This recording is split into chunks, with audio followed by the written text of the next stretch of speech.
liebre, porque es que yo no vine al cristianismo para eso. A mí me dijeron que viniera a Cristo porque iba a arreglar mi familia, mi situación económica, mi estado de inmigración.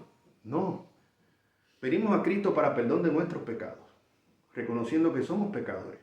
Buscar el reino de Dios y su justicia, y lo demás viene por añadidura.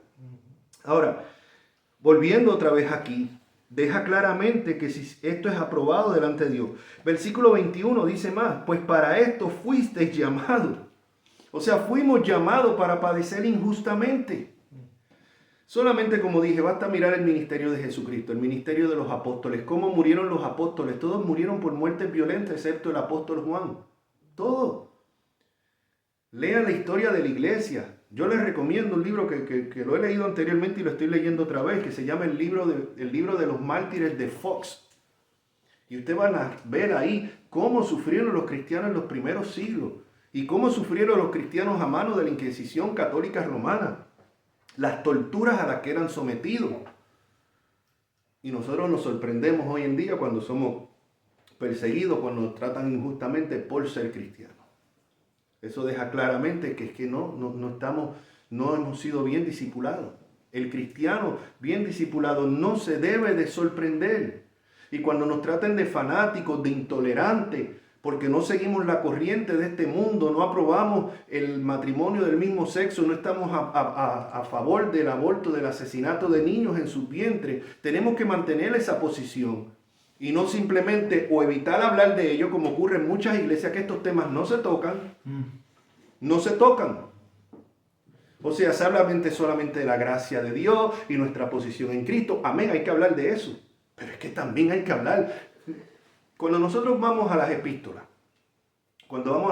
¿qué es lo que vemos en Primera de Corintios, en 2 de Corintios, en Gálatas, en Primera de Pedro, en Hebreos? ¿Qué es lo que vemos?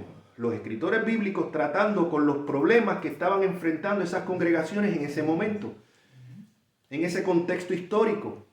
Por ejemplo, el problema de Gálatas era uno más teológico, y Pablo lo toca, o sea, acerca de los judaizantes que estaban querían desviar a la iglesia, lo cual tenemos hoy los judaizantes modernos como este movimiento de raíces hebreas. Entonces tenemos que hablar en contra de esto. En Primera de Corintios el problema era otro, era más bien la inmoralidad. ¿Por qué? Porque las personas de Corintio eran personas que habían venido del paganismo y no de un trasfondo del judaísmo. O sea, cuando usted va al libro de los Hechos, usted va a ver básicamente tres grupos que componen los primeros cristianos, los judíos. Los judíos, o sea, que tenían claramente acerca de la santidad que Dios demandaba del Antiguo Testamento y la pureza y todo esto. Ahora reconocen que Jesucristo es el Mesías.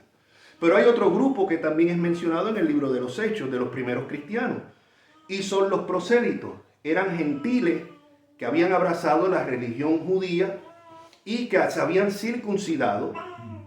Y también tenían ese temor del Dios del Antiguo Testamento. O sea, cuando reconocen a Jesucristo como el Mesías, están claros. Y el tercer grupo que vemos son los temerosos de Dios. Los temerosos de Dios eran también gentiles, que pues tenemos a Cornelio, probablemente al eunuco, al que Felipe bautiza, que tenían conocimiento, habían abrazado la religión judía, pero por un motivo u otro no habían llegado a circuncidarse. Estas personas estaban claras en qué era el Dios del Antiguo Testamento y cómo las promesas ahora se cumplen en Cristo. Pero el problema está cuando empiezan a venir gente ya de un trasfondo que no es de ninguno de estos tres. Entonces vienen con una mente completa, gente que vienen de una religión donde se tiene sexo con la sacerdotisa, donde hay todas estas orgías sexuales, donde vienen de adorar ídolos. Y ahí es que entra el problema, y eso es lo que vemos en Corintios. Y por eso vemos a Pablo tratando este problema. ¿Ve? ¿Por qué digo esto? Porque hoy vemos a Pablo tratando el problema a los escritores bíblicos de acuerdo a la situación que estaba enfrentando la iglesia en ese contexto. Entonces, hoy en día los púlpitos tienen que predicar, aplicar el evangelio a los problemas que estamos teniendo nosotros como sociedad hoy en día, que son la inmoralidad, que son el relativismo, que es el aborto, que es la inmoralidad, que es ahora el matrimonio del mismo sexo. Todo este tipo de cosas y de leyes, el cristiano tiene que estar bien informado, pero no se toca desde los púlpitos, mis hermanos. Aún de púlpitos supuestamente reformados y de púlpitos bautistas y de púlpitos evangélicos, no se toca. No se toca cómo nosotros tenemos que estar ready para batallar y enfrentarnos a estas cosas. ¿Cómo no podemos ceder a esto? No se habla de las batallas que yo tengo contra mí mismo. Aparte de todos estos problemas de afuera, como si fuera poco, la principal es contra mí mismo. No se habla de esto. Que tenemos hoy en día, pues, generación de cristianos cristales también. ¿Sí? ¿Por qué tenemos la generación cristal hoy en día? En parte porque los padres sobreprotegieron a los hijos. Porque yo no quiero que mi hijo pase por lo que yo pasé. El trabajo que yo pasé lo sobreprotege y ahora tiene un hijo que no sabe bregar con los problemas y de cualquier cosa se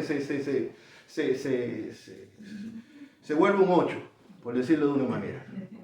Se descontrola, no sabe bregar con los problemas. Lo mismo pasa hoy en día con los cristianos. No se les ha advertido, no se han discipulado. Entonces no saben bregar, no saben tratar. Yo estuve en una congregación 7 años. 7 años que yo nunca oí hablar en contra del pecado. Yo nunca oí hablar en contra del aborto. Nunca oí hablar en contra de lo que es el matrimonio del mismo sexo. 7 años. Nunca lo escuché. Sana doctrina. Estoy de acuerdo con todo lo que hablaban teológicamente. Pero estos temas no se tocaban. No me advertían. Cuando la Biblia de Jesucristo dice, a la verdad que el espíritu está dispuesto, pero la carne es débil. Él no está dando una excusa parecida, bueno, que yo quiero, pero que esta carne, esta chuleta es... No, Señor. ¿Qué es lo que Él está diciendo? Lo que Él está diciendo es advirtiéndonos a estar pendiente contra la carne. Advirtiéndonos. Y eso es la advertencia que no tenemos hoy en día en muchos de los púlpitos. Muchos de los que se llaman hoy iglesias reformadas, llámense bautistas o presbiterianas, más lejos no pudieran estar de la prédica de los reformadores. Más lejos no pudieran estar de lo que es la enseñanza de los puritanos.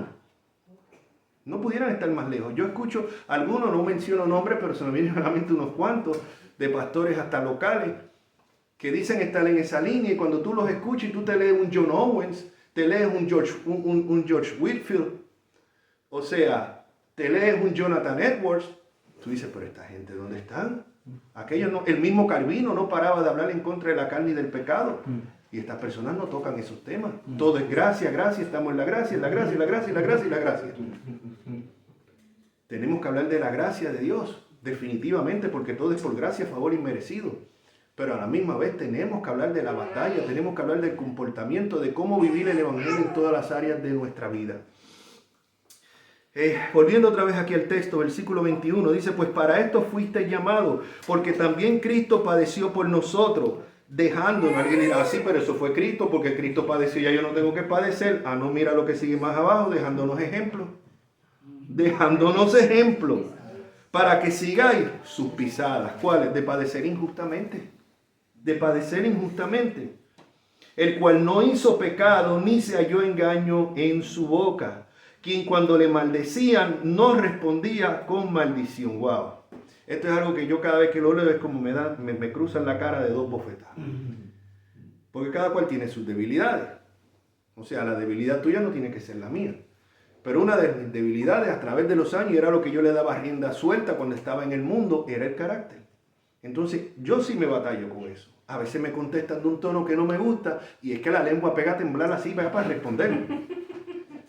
Sí, entonces tiene uno que verdaderamente, hay veces que uno ha fallado, para vergüenza de uno lo tiene que reconocer. Y las veces que he fallado también he sabido ir y disculparme. Mira, perdona, no debí, no, tranquilo, no. Mala mía, hablé en un tono, alcé la voz. No es que me ponga a hablar malo. A Dios gracias, no me pongo en esa. Ya, pero en otro tiempo sí. Pero sí reconozco que hay veces que he contestado alzando la voz, que he contestado de una manera inapropiada de un cristiano. Y tengo que reconocerlo. Y es una de las cosas que más me he batallado con eso. O sea, quien cuando le maldecían no respondía con maldición. Uno, no, es que a mí no me van a coger de mango bajito, a mí no me van a hablar a mí así, pero ¿quién se cree a mí para hablarme en ese tono? No, es que a mí en ese tono tú no me puedes hablar. O sea, y son batallas reales, mi hermano, son cosas reales, porque a veces pensamos que el gran pecado está simplemente en no caer en los pecados grandes, por decirlo de una manera, en adulterio, borrachera, no, pero es que en esto estamos pecando. Cuando yo contesto indebidamente, cuando yo no me someto como debo de someterme, en estas cosas estamos pecando. Cuando yo murmuro, cuando estoy hablando chisme, todo esto son pecados. Hay un libro muy bueno que yo les recomiendo que se llaman Pecados Respetables. Y habla de todos estos pequeños pecados que nos permitimos porque no estamos ya, como ya he cambiado los pecados grandes, pues me puedo permitir estas cosas pequeñas. No. Permitirme pecados pequeños, supuestamente, lo que hace es cauterizar mi conciencia y prepararla para los pecados grandes. Si yo me concentro en la pornografía, no, yo no voy a ver pornografía, pero a la misma vez me permito el mentir. Por un lado estoy abriendo una brecha, cauterizando mi conciencia, lo cual permite que en el día de mañana caiga en la pornografía y en otra cosa peor aún. O sea, no hay tal cosa. Yo que llevo en ejercicio muchos años, en el ejercicio y en el fisiculturismo, tú puedes decir, bueno, yo creo que yo en la parte de lo que se llama el upper body, la parte de arriba, yo creo que estoy bien. Mi pecho, los brazos, los hombros están bien. Así que yo me voy a concentrar en las piernas y voy a descuidar un poco la parte de arriba. Y me voy a concentrar en poner las piernas al nivel de la parte de arriba del cuerpo. Eso se puede hacer en el fisiculturismo. Eso no lo puedes hacer en la vida espiritual. Yo no voy a decir, bueno, porque yo creo que yo estoy bien en tal área, pues me voy a concentrar en la otra. No, yo tengo que estar concentrado en todo. En todo. No puedo concentrarme en una y dejando abierta una brecha en otras. No funciona de esa manera.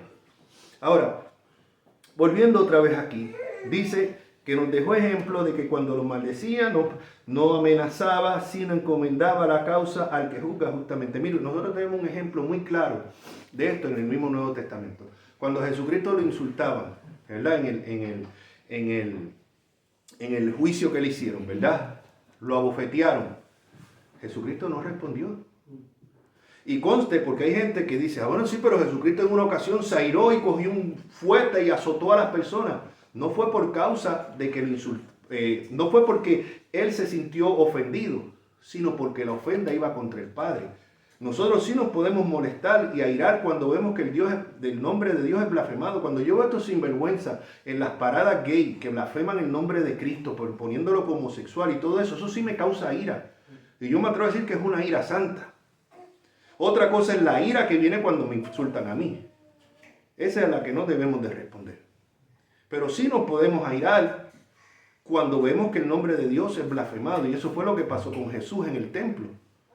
Ahora, pero cuando Jesús fue atacado directamente y personalmente, Jesús no se airó ni respondió con maldición ni contestando inapropiadamente.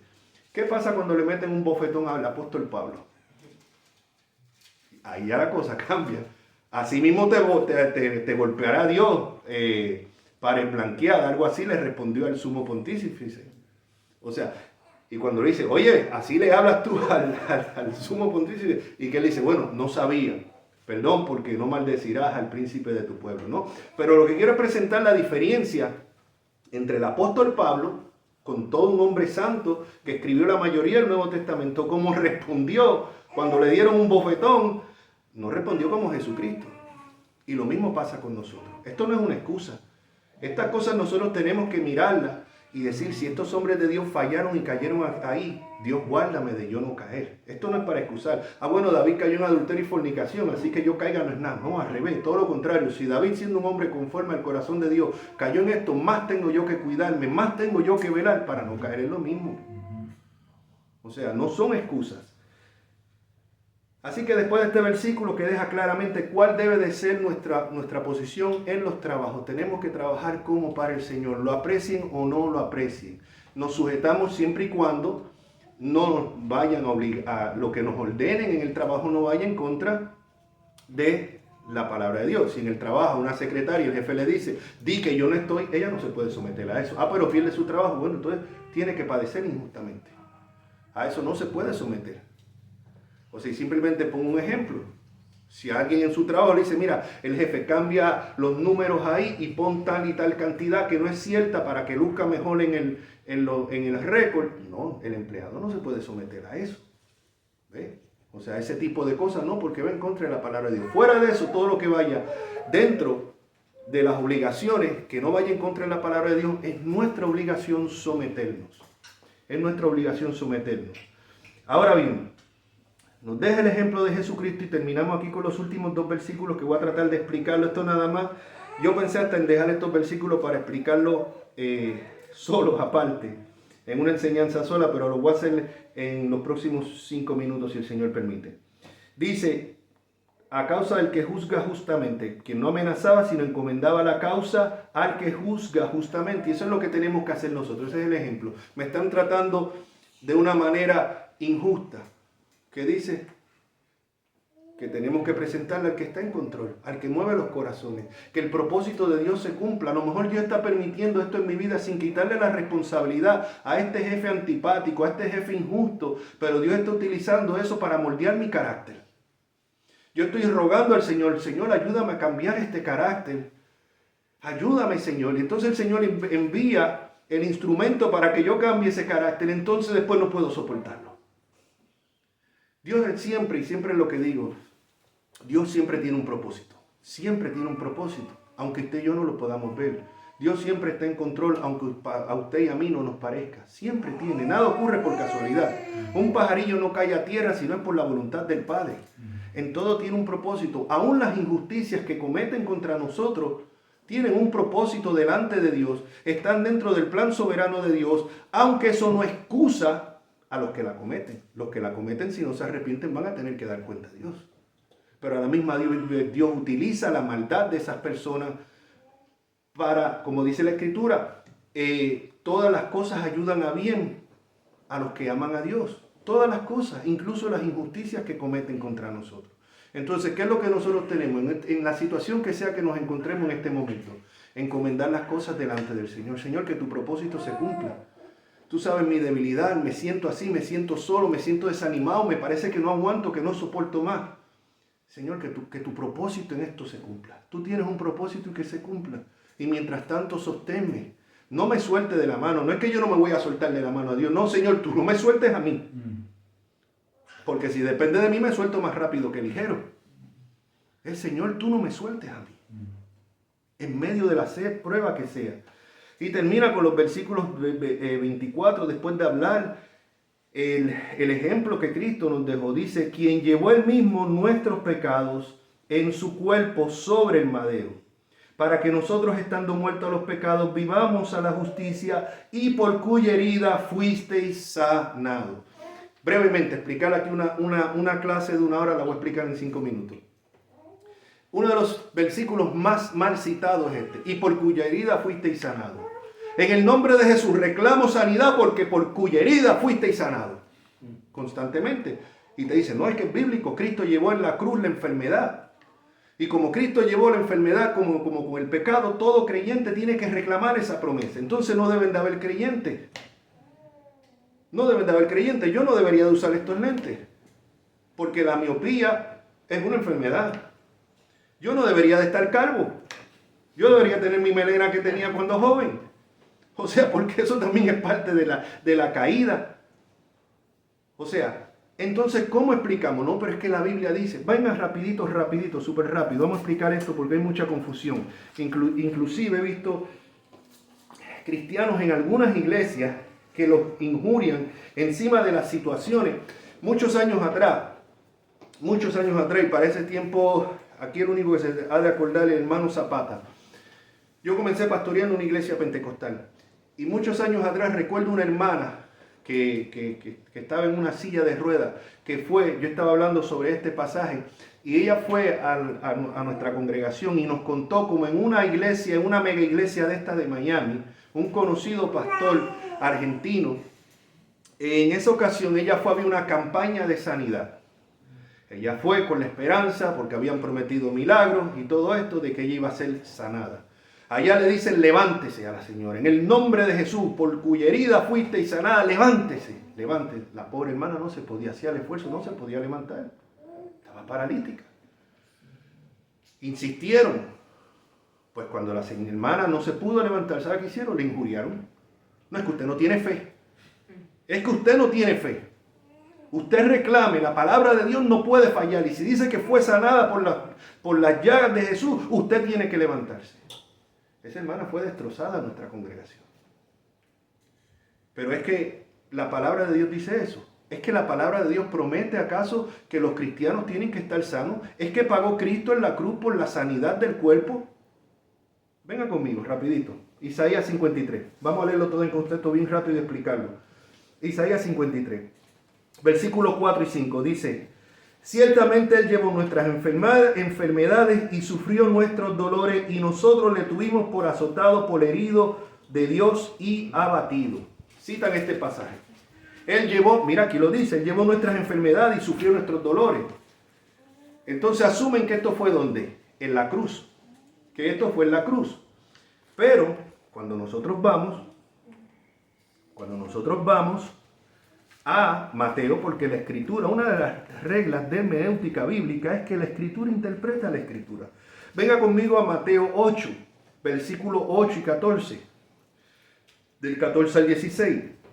Mateo 8 dice del 14 al 16, vino Jesús a casa de Pedro y vio a la suegra de este postrada en cama. Pedro, si tenía suegra, tenía esposa, con fiebre, y tocó su mano y la fiebre la dejó y ella se levantó y les servía. Una de las cosas que vemos de los milagros de Jesús y los apóstoles es que las sanidades eran instantáneas. No fue que Jesús le dijo, aunque esté caliente, aunque la temperatura esté sobre 42 grados, usted diga que está sana. No, es que la fiebre la dejó. Entonces eso no es decir, aunque usted esté cojo, camine como que no está cojo. O diga o declare que no está cojo. No, es que está cojo. Como a veces uno le dice, bueno, ¿y cómo te sientes? Bueno, me siento mal de salud. Ah, no digas eso. No digas eso porque tú estás atrayendo eso. Mire, eso son supersticiones dentro del pueblo evangélico. Después hablamos de los católicos romanos. Pero es que estamos iguales. Ahora miren, dice, y la fiebre la dejó y se levantó y le servía. Versículo 16, cuando llegó la noche, trajeron a él muchos endemoniados, o sea, Jesús, y con la palabra echó fuera a los demonios y sanó a todos los enfermos. Versículo 17, si es posible, márquelos en su Biblia. Para que se cumpliese lo dicho por el profeta Isaías cuando dijo, Él mismo tomó nuestras enfermedades y llevó nuestras dolencias. Esto fue antes de la cruz. Quiere decir que lo que Isaías está diciendo aquí, en el versículo 4, el capítulo 53, ciertamente Él llevó nuestras enfermedades y sufrió nuestros dolores, tiene su cumplimiento en el ministerio terrenal de Jesucristo, anterior a la cruz. Fue parte de su ministerio terrenal, no fue parte del sacrificio de la cruz. Y eso es lo que vemos aquí, les leo. Para que se cumpliese lo dicho por el profeta Isaías. Mira que lo está dejando claro, o sea, no es que mi interpretación, él está citando Isaías 53. Para que se cumpliese lo dicho por el profeta Isaías cuando dijo, Él mismo tomó nuestras enfermedades y llevó nuestras dolencias. Ahí es que se cumple en el ministerio terrenal de Jesucristo. ¿Qué es lo que se cumple en la cruz? Vamos otra vez a Isaías 53. Ahora después que leímos el versículo 4, vamos a el versículo 5. Mas Él herido, aquí dice por lo que Él fue herido, aquí dice lo que Él llevó en la cruz. Mas Él herido fue ¿por qué? Por nuestras rebeliones, molido por nuestros pecados. El castigo de nuestra paz fue sobre Él y por su llaga fuimos nosotros curados. ¿Qué fue lo que Él llevó en la cruz? El pecado. ¿De qué fue de que fuimos curados? Del pecado, no de la enfermedad física. La enfermedad física tuvo su cumplimiento en el ministerio terrenal de Jesucristo, de acuerdo a Mateo 8:17.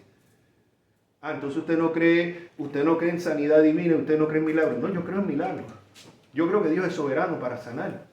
Si aquí hay un hermano enfermo y me dice, ore por mí, yo oro con fe, no reclamando, sino creyendo que Dios puede hacer el milagro. Y Dios puede ser que haga el milagro si es su voluntad. Hace el milagro. ¿Significa eso que yo tengo ahora el don de sanidad? No. Ahora digo, bueno, Juan, Tuero, vamos a cuadrar una campaña de sanidad porque mira, el hermano Braulio se sanó. Así que eso significa que yo tengo el don de sanado. Vamos a montar campaña, sanidad y milagro. No, mi hermano, no. Dios sanó al hermano Braulio porque tenía un propósito De repente oro yo por el hermano Zapata y a lo mejor se pone peor. ¿Entiendes? O sea, entonces tenemos que ser claros. Eso no está hablando de lo que creemos que Dios es soberano y hace milagros. Pero no llevó la enfermedad. ¿Qué fue lo que Él llevó en la cruz? Como dijo ahí, mas Él herido fue, ¿por qué? Por nuestros pecados, por nuestras rebeliones. Y eso es lo que cita aquí el apóstol Pedro, para que nosotros estando muertos vivamos a la justicia y por cuya herida fuisteis sanados. Contexto. El mismo Pablo padecía enfermedades. Timoteo, el discípulo de Pablo, tenía problemas del estómago. ¿Qué le dijo Pablo? Reclama sanidad, porque Cristo lo llevó en la cruz. No, le dijo, toma vino por causa de tus frecuentes enfermedades del estómago. A Epafrodito, otro de los compañeros de Pablo, lo dejó enfermo y temía hasta que fuera a morir. Él no reclamó sanidad. O sea, y es importante que tengamos esto, porque hoy en día hay muchos cristianos que están enfermos y a veces se sienten que no tienen fe, y en las iglesias les hacen creer que es que no tienen fe suficiente. No, es que no siempre es. En una ocasión Pablo tenía un mensajero de Satanás, no sabemos si era una enfermedad física, si eran personas, han habido varias teorías, no voy a entrar en ellas porque todas son básicamente suposiciones. Pero la cuestión es que él nos reclamó, él nos decretó, que él dice, él rogó al que tenía el poder sobre eso, a Jesucristo. ¿Y qué le dijo Jesucristo? Bástate mi gracia. Bástate mi gracia. No le quitó la enfermedad. Dios puede tener planes diferentes con las mismas personas. 2 apóstoles fueron encarcelados. El apóstol Pedro y Jacobo, el hermano de Juan. Fueron encarcelados. Santiago. ¿Y qué es lo que dice la Escritura? La iglesia oró por ambos. Sin embargo, a Jacobo lo mataron a espada y Pedro fue liberado. ¿Tenía uno más fe que el otro? No. Dios tenía planes diferentes. Y se puede orar por un hermano y ser sanado milagrosamente, librado de una prueba de algo, y otro se ora por lo mismo y no es librado. ¿Qué significa? Dios es soberano. No significa que uno tenga más fe que el otro, simplemente que Dios tiene planes diferentes para cada uno. Y esto es importante entenderlo, mi hermano. Todo esto es lo que estábamos hablando al principio. Por este tipo de cosas, por esta falsa enseñanza, que muchos hermanos en las iglesias confundidos. Muchas personas han abandonado la iglesia. ¿Por qué? Porque no se está discipulando. Por eso es que aquí nosotros, este grupito pequeño, y los que nos escuchan, y si el Señor permite que crezcamos en un futuro, el compromiso es discipular. Discipular como por medio de la palabra. Yo creo fielmente en la palabra. Yo no tengo que estar haciendo 20,000 actividades, ni embelecos, ni cosas. Estaba leyendo yo en estos días en el Facebook una iglesia en Inglaterra que, como las personas han dejado de asistir a la iglesia, ahora uno de los líderes o el pastor de esta congregación en Inglaterra parece que